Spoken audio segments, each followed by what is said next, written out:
Good morning, everyone, and welcome to the first of an 8-part series for our Advancing Healthy Aging webinar series. It's a pleasure to spend time together this morning. As many of you know, we are all aging, and the aging population in our communities is growing. With that growth comes unique challenges and opportunities. It's essential that we, as Extension professionals, healthcare professionals, community leaders, and community members, feel prepared to support and engage alongside older adults, no matter what our background or expertise. This series is designed with you in mind to provide valuable insights and tools that can empower you to navigate age-related conversations and support healthy aging within your local context.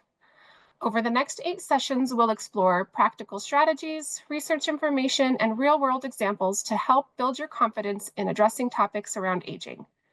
Whether you're involved in programming, outreach, municipal challenges, or just like to be involved in your community, these workshops will give you the tools and understanding to engage with these critical topics in meaningful and impactful ways.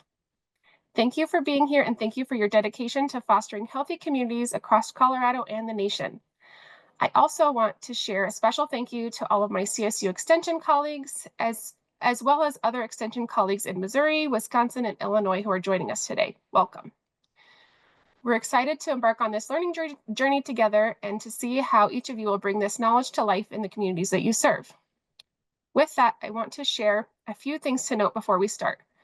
We're grateful for the support of the USDA Rural Health and Safety Education Grant, which has made this series possible. At the end of this webinar, we'll share a link to our evaluation form in both English and Spanish. It's brief and will help us gather valuable confidential feedback and data to send to the USDA, as well as help us to continue to provide high-quality, healthy aging programming driven by your needs. We work with faculty and students at CSU to process this feedback as prime learning opportunities to engage undergraduate and graduate students in the field of aging. We are recording this webinar in both English and Spanish, and once the recordings are ready, we'll email them to you along with any additional resources. If you've signed up for other webinars this year but can't make it, no worries.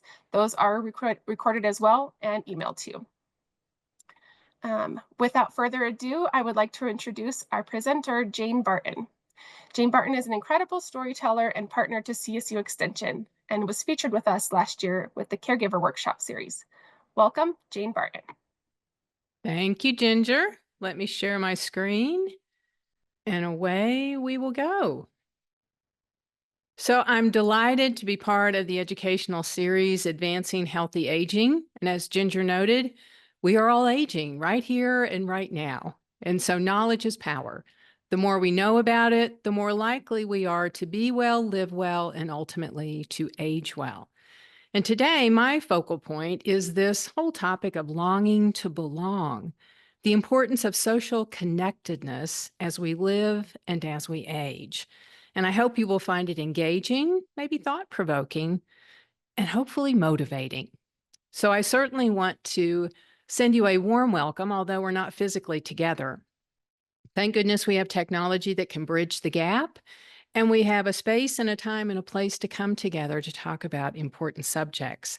And that's afforded to us by sponsorships with CSU Extension and also a client of mine, AARP Colorado. They are underwriting my speaking efforts today, and they are committed to community education as well. I've worked with them for well over a decade, and they have a wealth of information online about aging as well as caregiving if you care to poke around when time permits.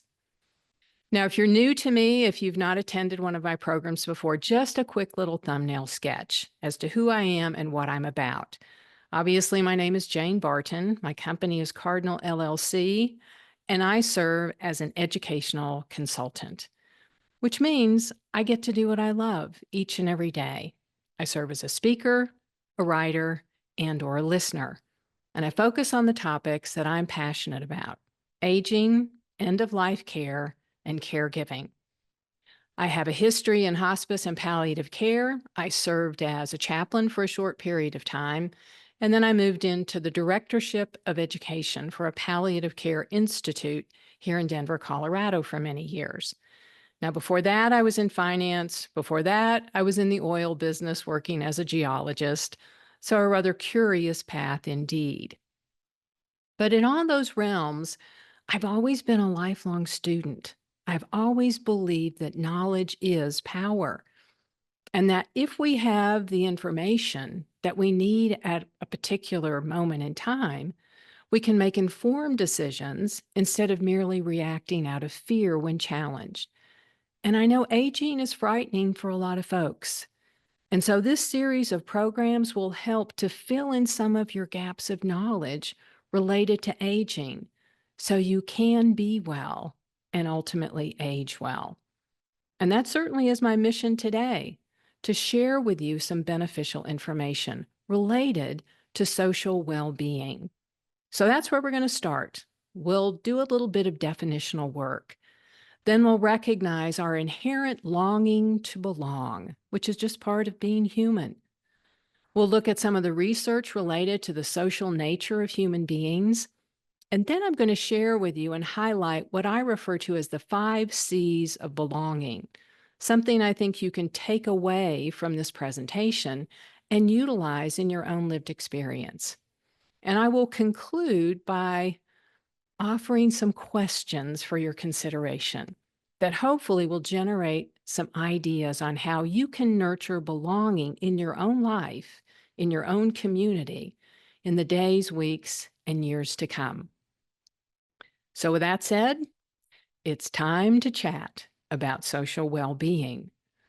What is this concept? Well, it's defined in this way. Social well being can be defined as the sharing, developing, and sustaining of meaningful relationships with others. This allows you to feel authentic and valued and provides a sense of connectedness and belonging. So, connection and community at any age and at any stage is an essential facet of life. Now, this is the premise of a lot of the work that our current U.S. Surgeon General is doing. If you're not familiar with Dr. Vivek Murthy, allow me to introduce you to him. He is a wonderful presence in the world, and he's on a mission to address what has been referred to as the loneliness epidemic, not only in our country, but throughout the world. I think it was in 2017, he published a book entitled Together.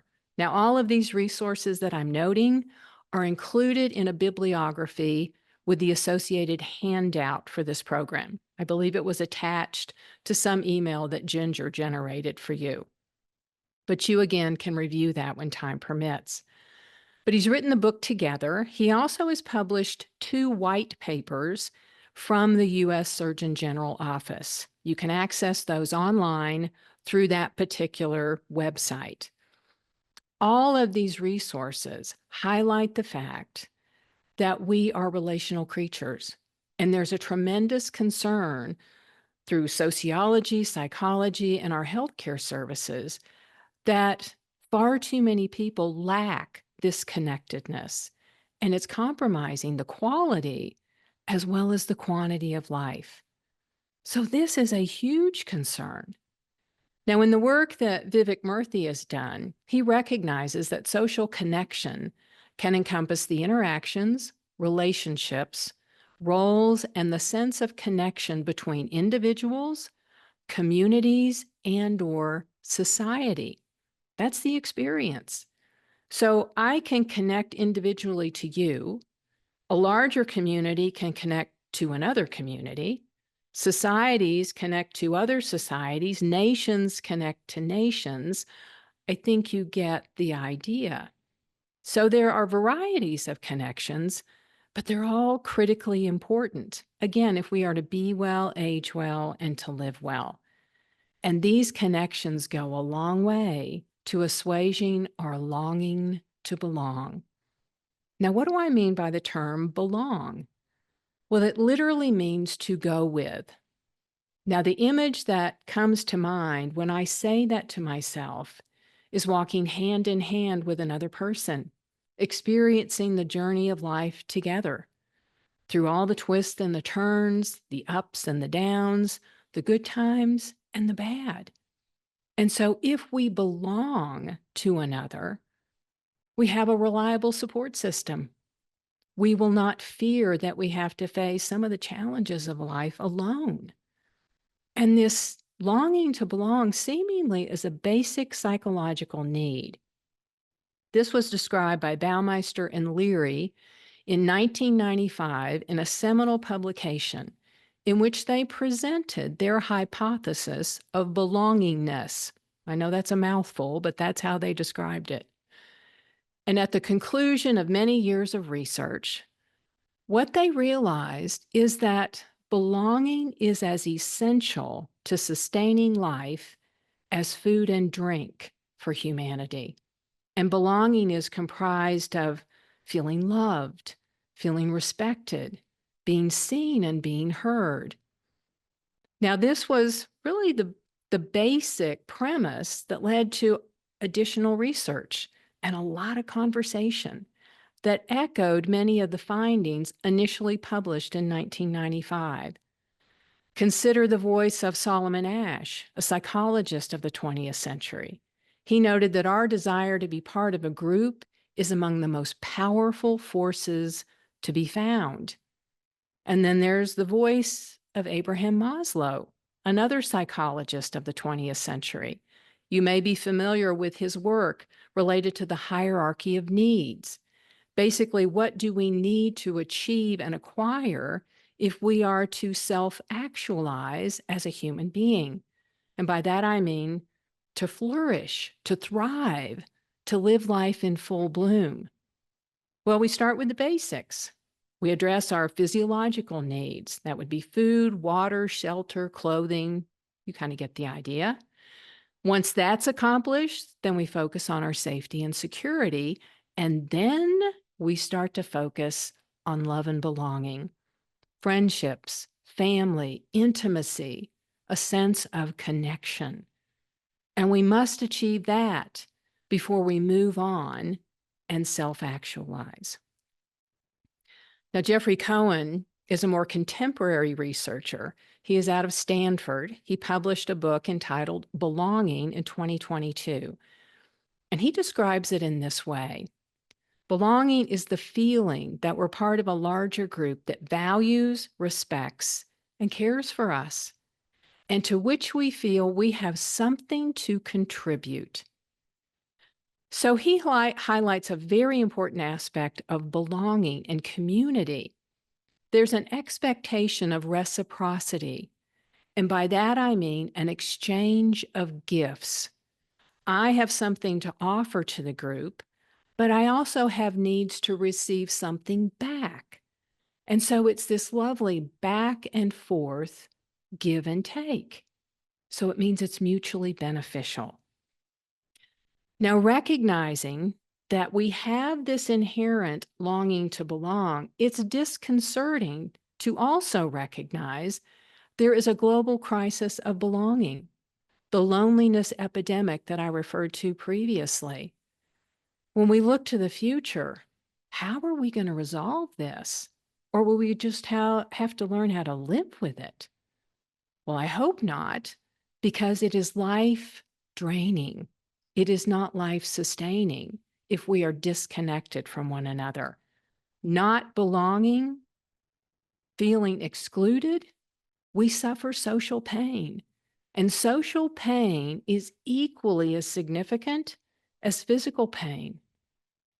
It's when we feel insignificant, when we feel less than, and we are disconnected, so we are at greater risk of suffering what is referred to as diseases of despair, anxiety, clinical depression, things of that nature. Now, in stark contrast to feeling disconnected and not belonging is having this overwhelming, life-sustaining sense of belonging to another or to a community. That's when life opens up. That's when we feel confident and self-assured. That's when we become more humane. This according to Jeffrey Cohen again. Now, why is that a consequence of belonging? Well, if we're in relationship with each other, if we make that connection, then we get to know each other. And once we know each other, a natural outgrowth of that is that we care about each other and we care for each other. And we are less inclined to be diminishing of another person, of belittling them, of disrespecting them.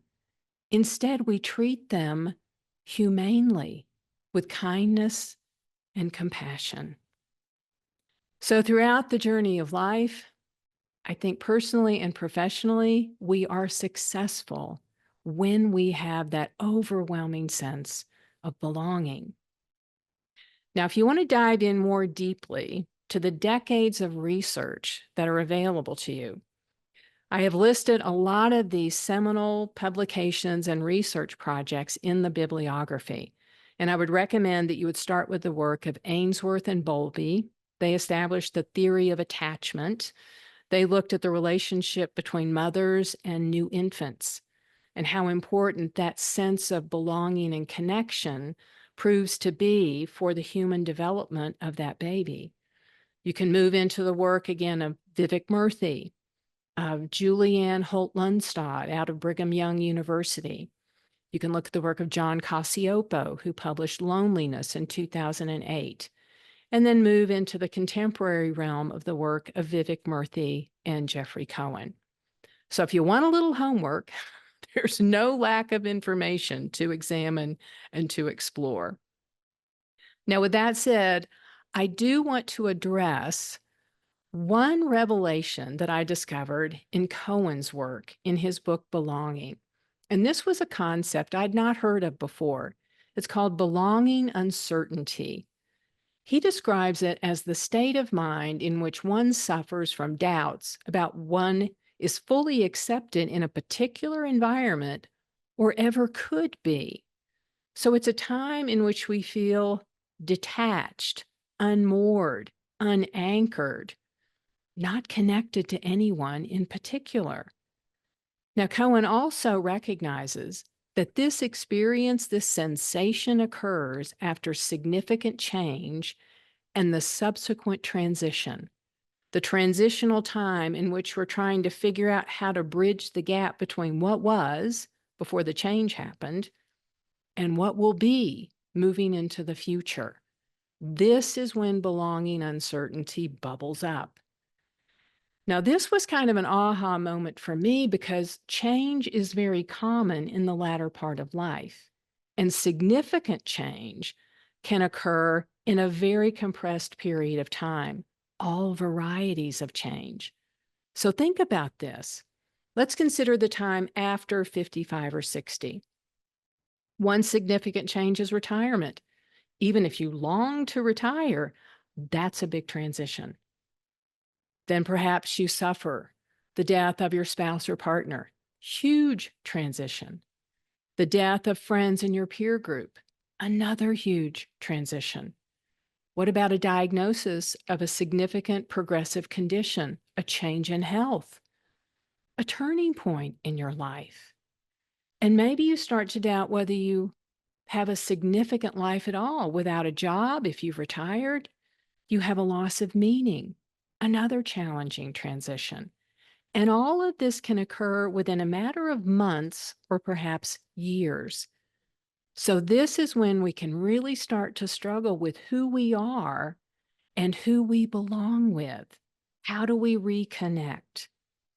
Well, we have to figure that out if we are to be well and age well. Now, you may be unfamiliar with the term and the concept of belonging uncertainty, but I know you felt it. We all have. We did it collectively a few years ago when a noteworthy change and transition occurred, the global pandemic. Just think about it. Consider looking back on our experience.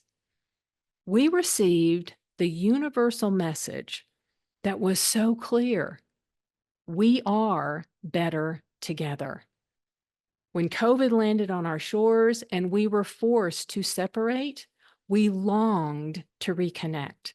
We wanted what we were not able to have. We missed the physicality of being together, hugging on each other, caring for each other. And so we recognized we had a longing to belong. And although we tried to bridge the gap technologically by Zooming and texting and emailing and calling and FaceTiming, it just wasn't the same, was it? I don't think so. We needed and wanted each other in the flesh at a time when things were so uncertain, when we had no idea what the future held, and there was so much fear and anxiety in the air.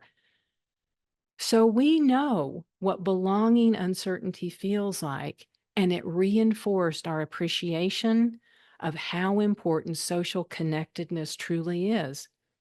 We remembered as human beings at the genetic level, we are social creatures. We need each other and we want each other.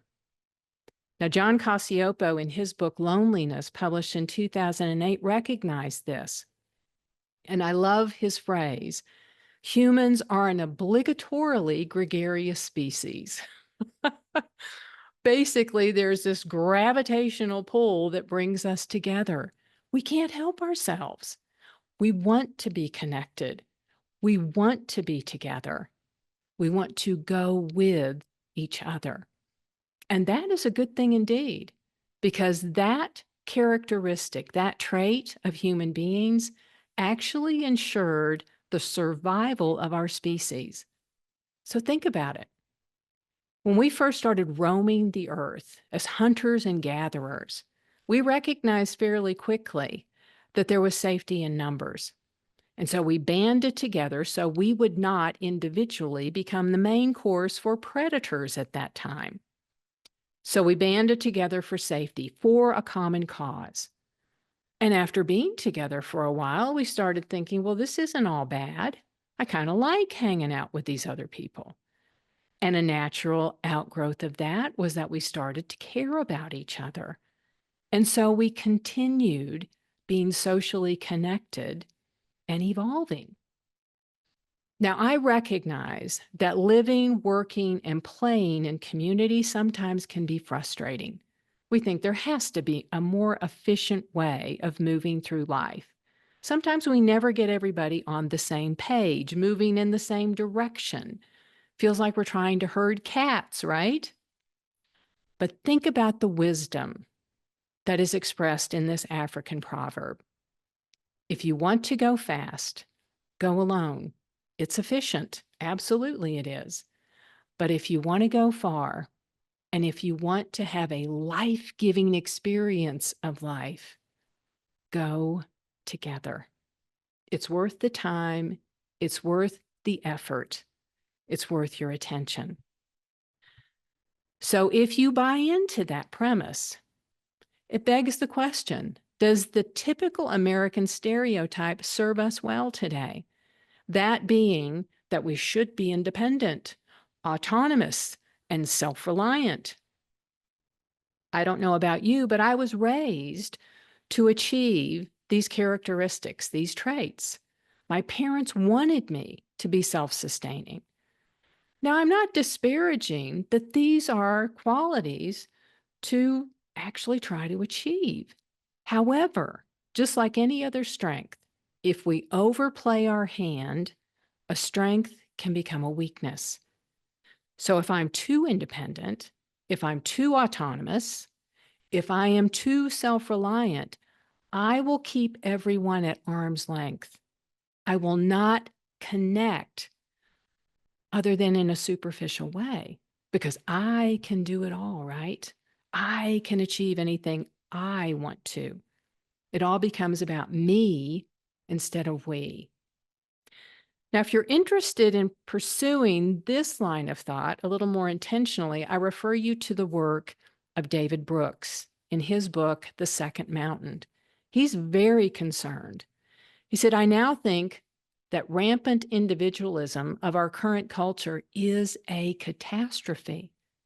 The emphasis on self is a catastrophe. And that's because we are intensely social creatures, deeply interconnected with one another. And the idea of the lone individual rationally and willfully steering his or her own life course is often an illusion. And it's a very lonely existence if we try to fly solo. So the bottom line is this, my friends. I think we're all in this together. and we are definitely better together. We need and want meaningful human connections because when disconnected, that's when the social wheels start to fall off. When disconnected, we are more susceptible to the diseases of despair. We feel anxious, fearful, and we feel rejected by others.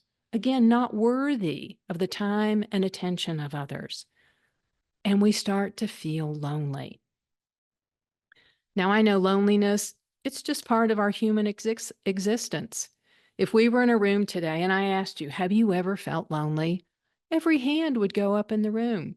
It's part of being human.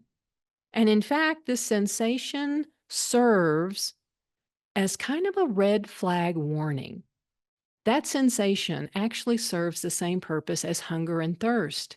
It indicates we need something. So when I'm hungry, I need food. When I'm thirsty, I need water. When I'm lonely, I need you. I need to connect to someone else. Now, it doesn't become a problem until it becomes persistent. This was recognized by John Cacioppo again. Loneliness becomes an issue of serious concern only when it settles in long enough to create a persistent, self-enforcing loop of negative thoughts, sensations, and behaviors. And when that happens, when that's your day-to-day existence, it becomes a downward spiral, feeding on itself. So just think about it. If you're lonely, if you feel rejected, if you are depressed, you are less inclined to reach out for that which you need because you're not going to risk additional rejection. If you ask someone, hey, you want to go get a cup of coffee? And they say, no, don't have time. Whew, you just head down that spiral, right? You just keep spinning. And as that continues on, becoming a self-fulfilling prophecy, it becomes a chronic condition. And sadly, what experts like Dr. Vivek Murthy have recognized, chronic loneliness is on the rise. And that is very disconcerting for those in medical care because chronic loneliness is now seen as a rival to other major health risk factors. That was recognized way back in 1988. So it's equal in its significance to smoking 15 cigarettes a day, having high cholesterol that goes untreated, having high blood pressure, being obese, and being lethargic. So chronic loneliness not only compromises the quality of your life, it is now proven through longitudinal studies, it can slice off 7.5 years of longevity. That's a lot of living to compromise because of a lack of social connectedness. So short and sweet, loneliness hurts deeply, profoundly, and we ignore this at our own peril. So how do we assuage loneliness? How do we mitigate that sensation? Well, it's not just about having random human contact. So today, if you're feeling lonely, it's not about running to the nearest mall and kind of hanging out with 300 or 400 people that are shopping. In fact, that will intensify your sense of loneliness because you're not connected to any of those people. So assuaging loneliness, it's about the quality of that contact and who you're having contact with. So you only assuage your loneliness if you hang out with people you connect to, that care about you, that support you. Now, it's also important to recognize when lonely, there's a spectrum of loneliness or different varieties or shades or hues of loneliness. And you need to understand which kind of loneliness you're experiencing so you know how to mitigate it, how to get to the root of it. So I think more often than not, we think about emotional loneliness, a lack of intimacy with other people. So you may have a lot of acquaintances, people you bump into every day, perhaps some folks you work with, maybe go to the grocery store, the checkers and the stalkers, but they don't know your heart. You haven't revealed your soul to them. So it's kind of a relationship that resides on the surface, but you haven't allowed people to dive deeply with you. So there's a lack of intimacy. It's not a satisfying relationship. So you can remain lonely. A second variety of loneliness is social loneliness. This is what we all experienced during COVID, a lack of human contact. Now, I know some of you that are listening today may live in a geographic area that is somewhat remote. This could be a challenge for you. I know west of Denver in the foothills and up in the mountains, there are many people that love that experience. But in the winter, it becomes a little bit oppressive. When the snow starts flying and they are not able to move around as easily, they start to become socially lonely because they miss that social interaction with people on a day-to-day basis. So it's the lack of contact. There's existential loneliness, and this is related to a connection with our sense of the sacred or the divine, which leads to a lack of meaning and purpose and significance, oftentimes resulting in an existential crisis, spiritual angst. And then the fourth variety is collective loneliness. Now, this is an interesting variety. This is rooted in our lack of belonging, even when surrounded by other people. I have had the privilege to talk to many people who have shared honestly with me this kind of loneliness. And more often than not, it is in the aftermath of a recent relocation, moving from a home perhaps of 30 or 40 years, transitioning into a long-term care community. And the community may have all the bells and whistles, all the amenities, a gorgeous setting, but the person has not had the time or has not been able to set down deep roots and to connect to the other residents. And they feel so incredibly alone. And oftentimes, they don't even understand what they're feeling, and it's not recognized by others. So this is an important variety of loneliness to be very attentive to understand and learn how to recognize, and then hopefully be able to assist another person in making the connections needed to mitigate that sensation. So for all these different varieties, I love the sentiment offered by Fromm Reichmann, a psychologist that escaped Nazi Germany in the 1950s. She was actually the first scientist to publish an article on loneliness. She described it as the want of intimacy. And I think that is a good summation. So loneliness, it is that sensation. It's a sign that something is missing, and it's something we need to pay attention to. And what's missing when we're lonely? Well, it's a sense of belonging, of going with another. It's feeling at home. We're missing that. We don't feel connected. What else is missing? Being seen and heard, being known by others, feeling socially connected, sharing the journey, having that companion that we can lean on, being part of a caring community, believing that we matter, that we would be missed if we didn't show up. When all of that is missing, or even just one of those attributes are missing from our lives, that's when we long. That's when we pine to belong to another. We pine and we long because it counteracts the toxic experience of chronic loneliness. So what's to be done? Well, I want you to remember the 5 C's of belonging. This can right the ship. This can enhance your social well-being. So I want to run through the 5 C's of belonging with you briefly. We're going to talk about the importance of community. We'll look at connection, then commitment, care, and communion. So let's begin with community. What is it? Well, it's those with whom we hang. It's our people. It's the people we resonate with, that we see maybe on a daily basis. but we have a connection that even if we don't see them daily, we just kind of pick up where we left off. The story continues to unfold. Now, if you want a more academic definition of community, here's what David Brooks thinks. A community is healthy when relationships are felt deeply, when there are histories of trust, a shared sense of mutual belonging, norms of mutual commitment, habits of mutual assistance, and real affection from one heart and soul to another.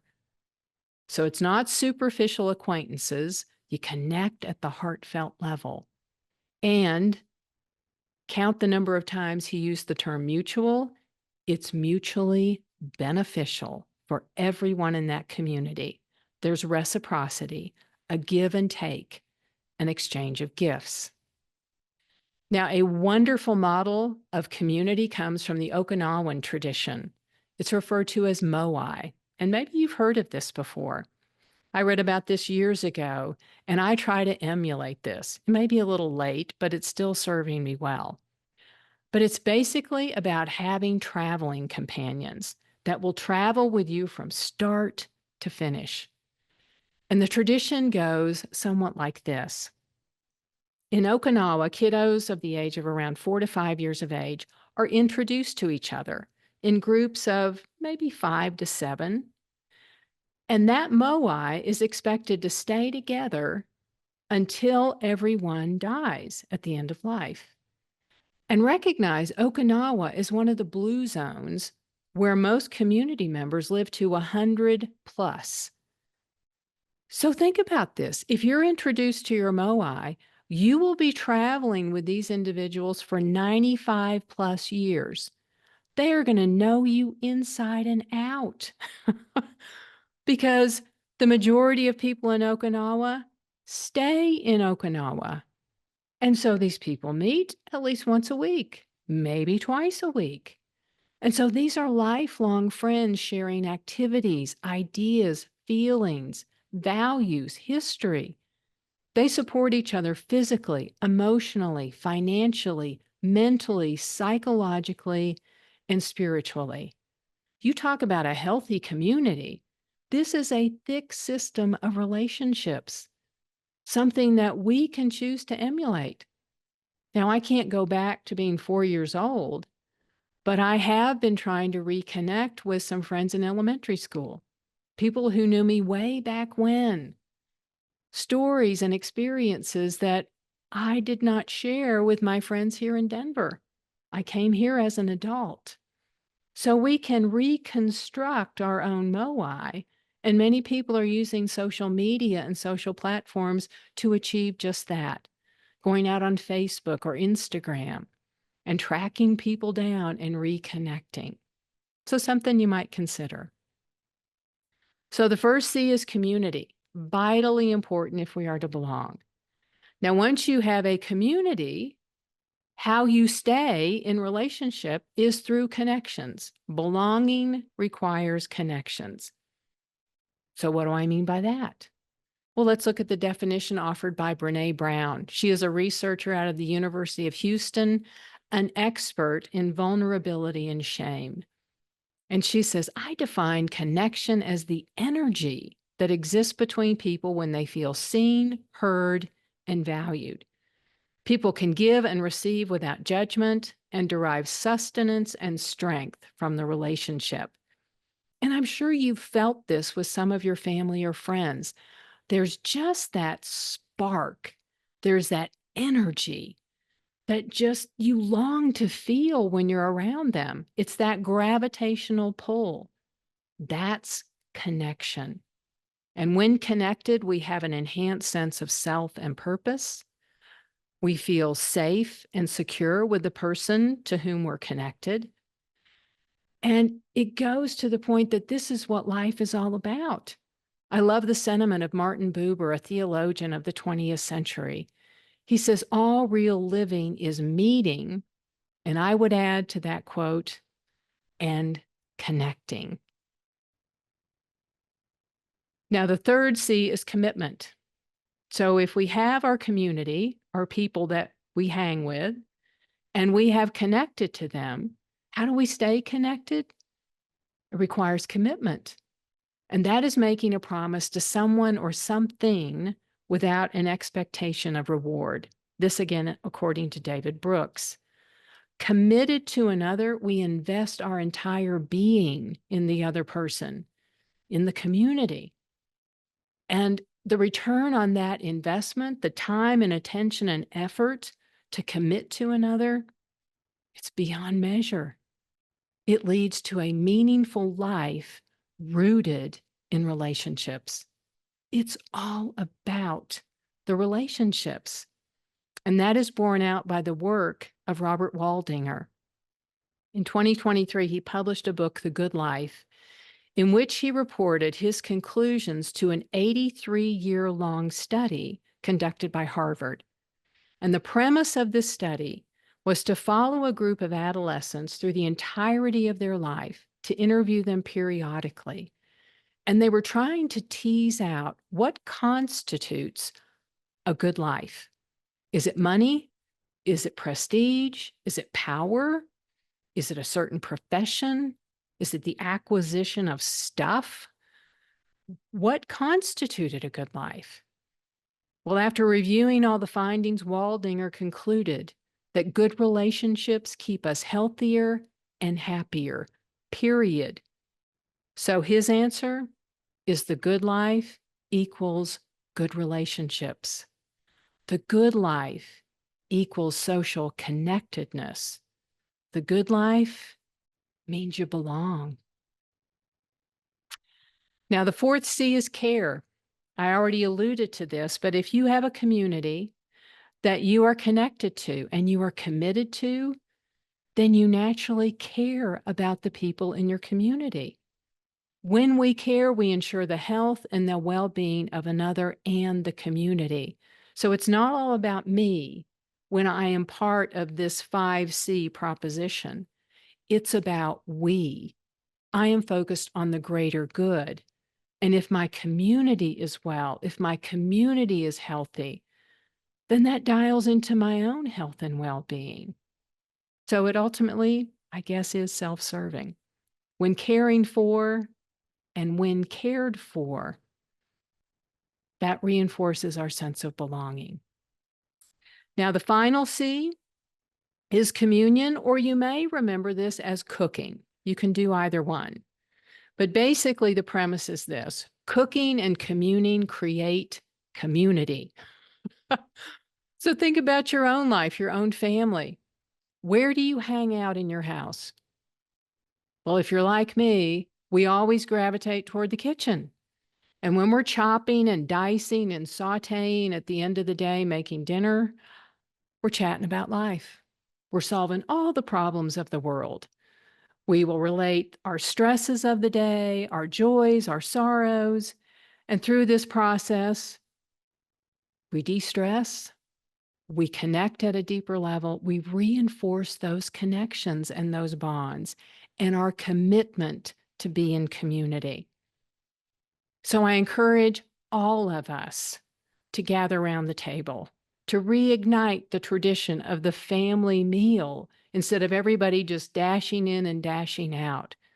There's so many benefits of coming together, being together, and communing. So share a meal and share yourself. Coming together, you as a community can celebrate the 5 C's of belonging: community, connection, commitment, care, and communion. Now, are you wondering if this approach actually works? Well, I happen to have a real-life example for you. Let's consider the research conducted by Dan Buettner. Now, you may be familiar with his name. He's been involved in 20-plus years of research of the blue zones. He's worked for National Geographic. And the blue zones are geographic areas where people typically live longer and they live better. And this is documented in a Netflix documentary published in 2023 entitled Live to 100: The Secrets of the Blue Zones. Now, the 5 geographic areas identified with greater quality and quantity of life include the following: Ikaria, Greece; Loma Linda, California, Sardinia, Italy, Okinawa, Japan, and Nicola, Costa Rica. Now, in this documentary, Buettner traveled to each location to chat with community members. And as he described it, he wanted to tease out the secrets to a long life and a good life. So basically, how to be well, age well, and live well. And after years of exploration and conversations, he has proclaimed to the world that he has discovered the 4 secrets to doing so. The first is to move naturally. Now, it's interesting he uses this phrase instead of daily exercise. Moving naturally is a way of being in the world, not relying on conveniences that we tap into each and every day in the United States. So in the blue zones, people walk everywhere. They engage in manual labor. They have gardens. They harvest their food. If they bake bread, they knead it. They don't put it in a bread machine. It's the simplest of things, but it is a physical effort that pays off in the long run. Their physical well-being is incredibly good. The second secret is attitude and worldview. How do we see the world? And more importantly, how do we manage stress? When I was watching the documentary, I recognized that in the United States, we don't even realize that we are chronically stressed. In the blue zones, because they practice the 5 C's of belonging, every evening is like a therapy session. They de-stress with family, they solve the problems of the day, and then they move on with life. Hence, they don't have some of the medical concerns that we do related to cancer and cardiac issues. A third secret is to eat wisely, a plant-based diet, the Mediterranean diet, basically. And then relevant to our discussion today is the secret sauce. That's connections and community. Remember, I shared with you the model of community from Okinawa. Well, in all the other blue zones, connections with family, with friends who are like family, that's of primary importance.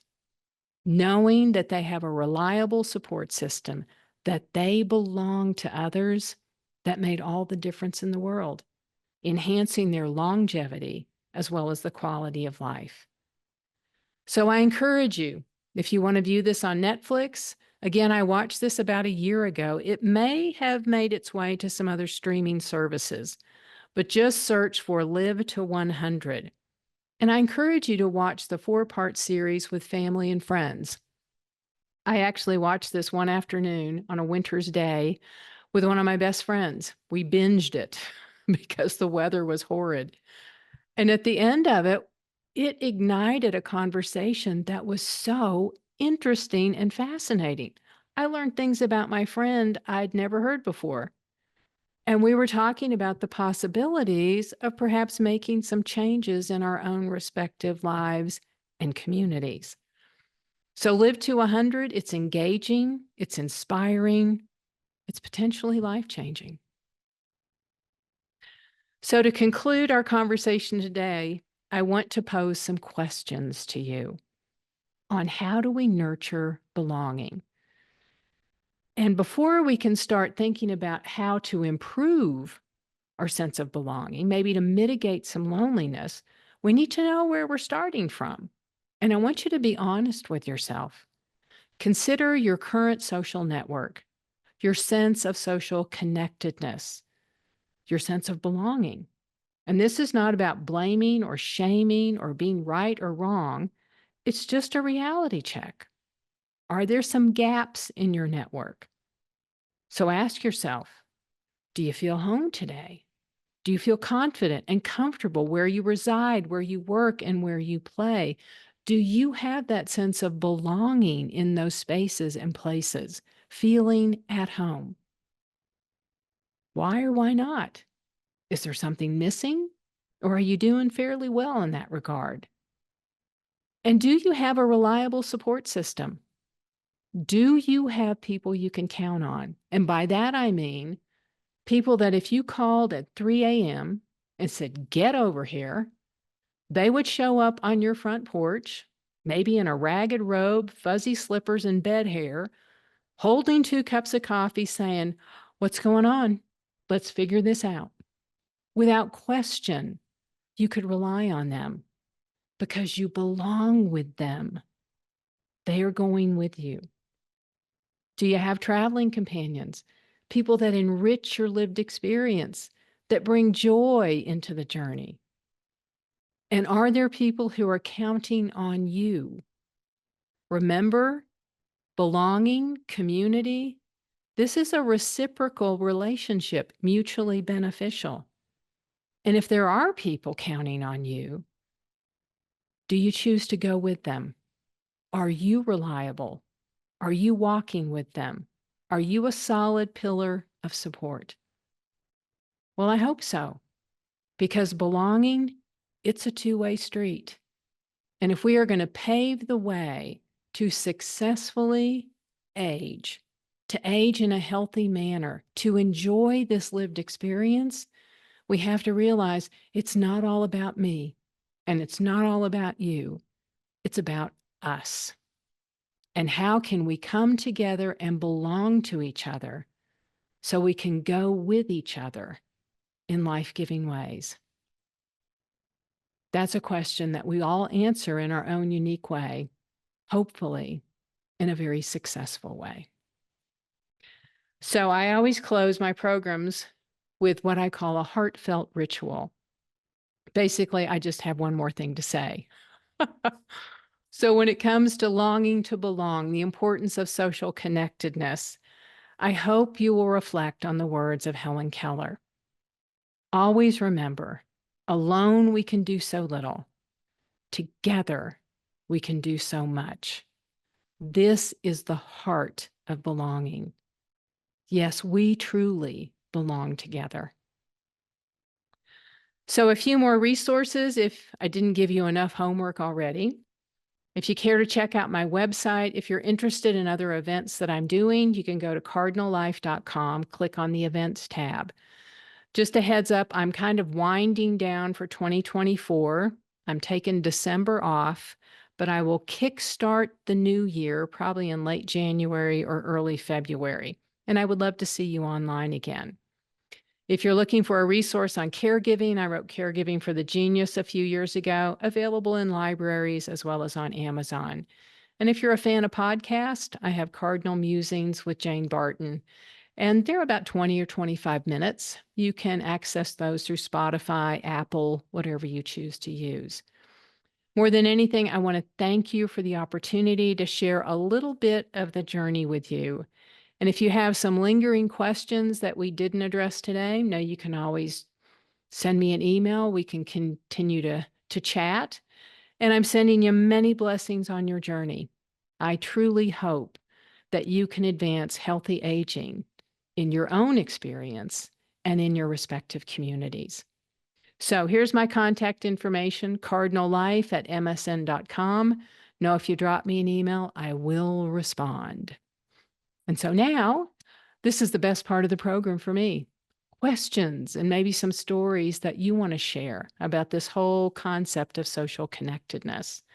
So I'm going to stop sharing my screen so we can see who's in the room. And if anything's come up in the Q&A, any comments that people would like to offer, I am all ears.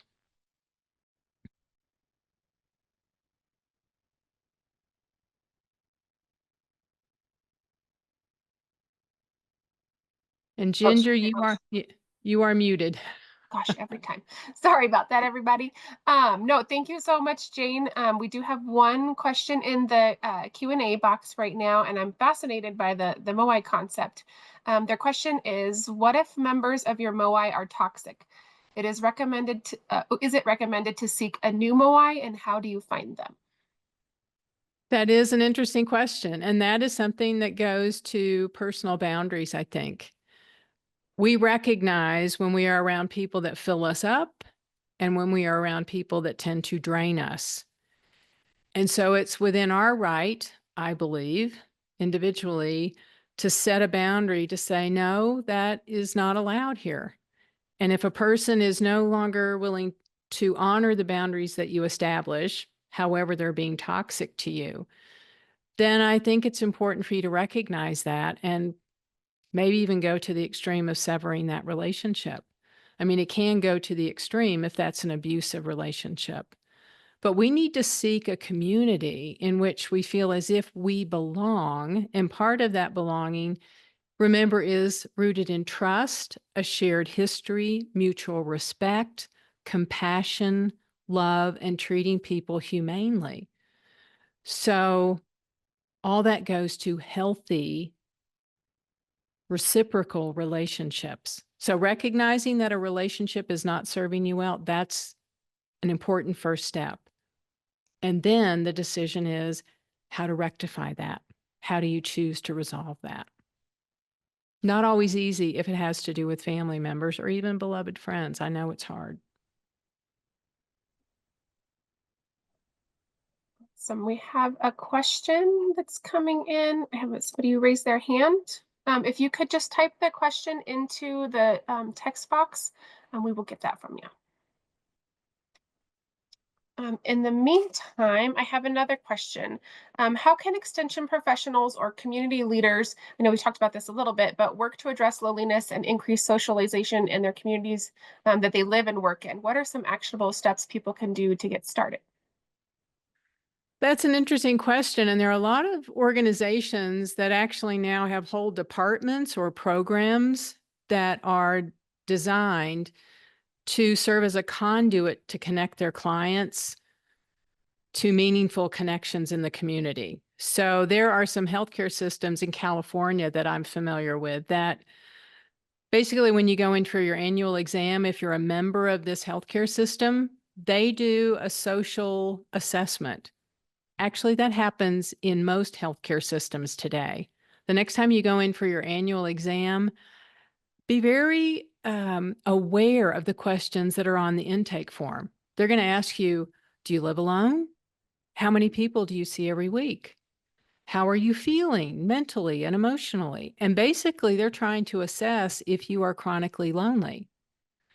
Well, there are some systems that when they recognize they have a socially isolated person, they have a team of professionals that will then contact that person, usually via phone.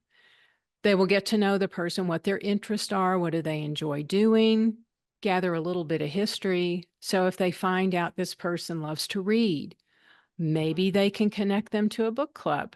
Or if they love to exercise or they like to cycle, maybe they're a golfer.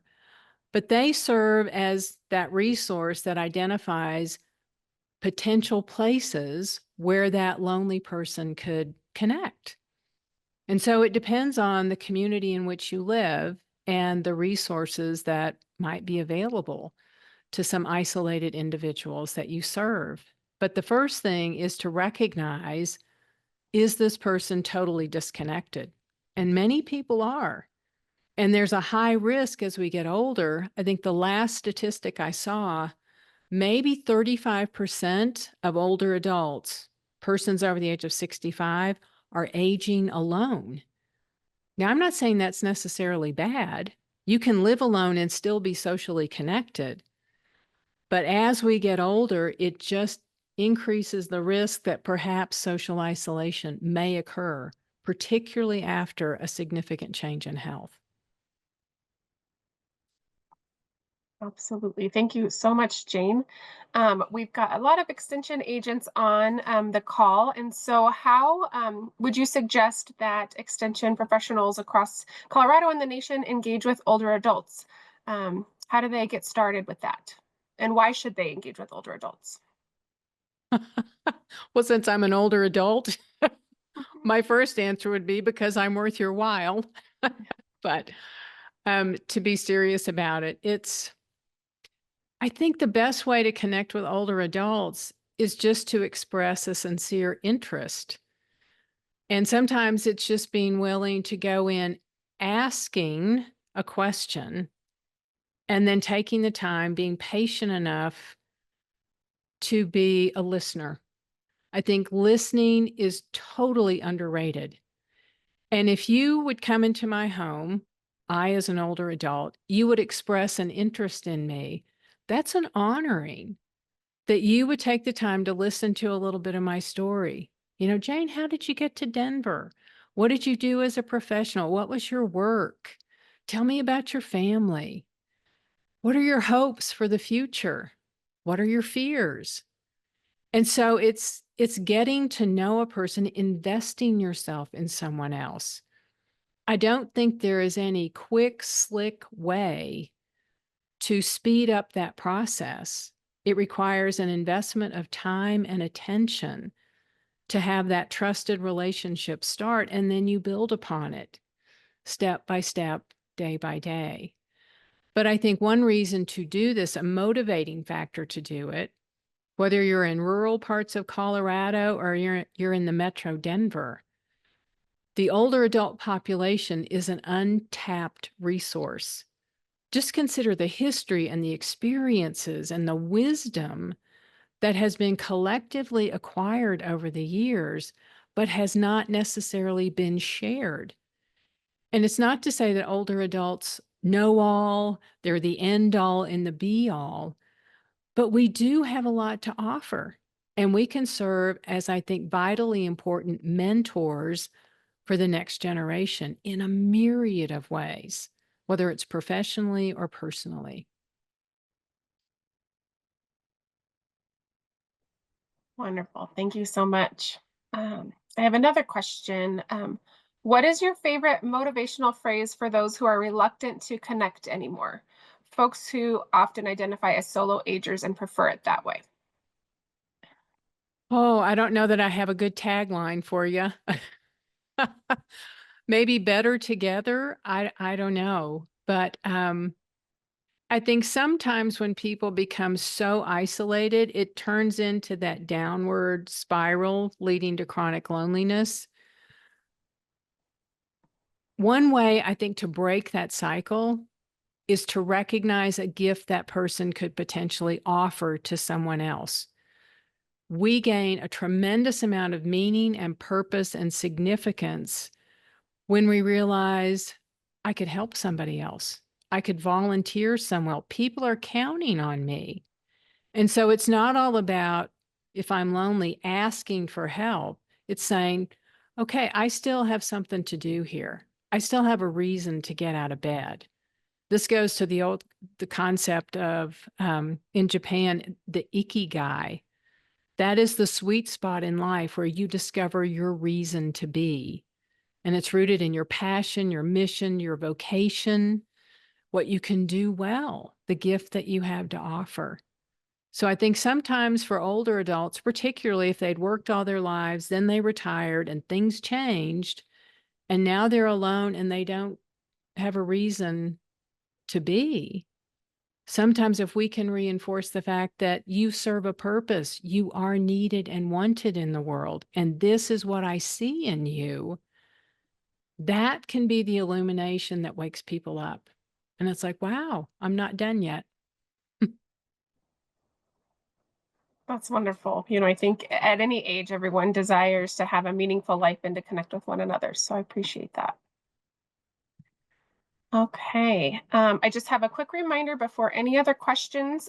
We are going to send out the evaluation in English and Spanish. My teammate Natalie's going to put the link for those in.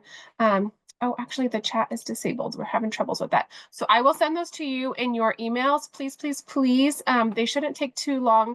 We'll use that data, like I said, to share back with the USDA, but also we'll use it to decide programming later on. We'll look at the quality of these programs and make sure we bring you the highest quality that we can.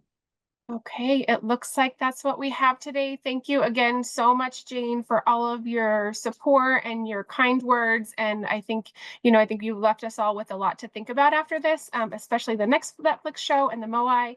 So thank you so much for your time. We always enjoy working with you. And I just want to send another reminder for everyone. Our next webinar will be with the Alzheimer's Association. CSU Extension is a community education partner with Colorado Alzheimer's Association, and we'll be featuring their presentation on November 21st from 11:30 to 1 p.m.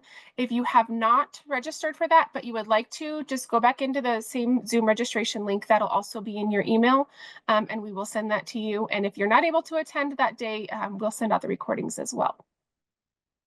All right, everyone, have a wonderful day, and thank you for attending. Thank you. Bye-bye.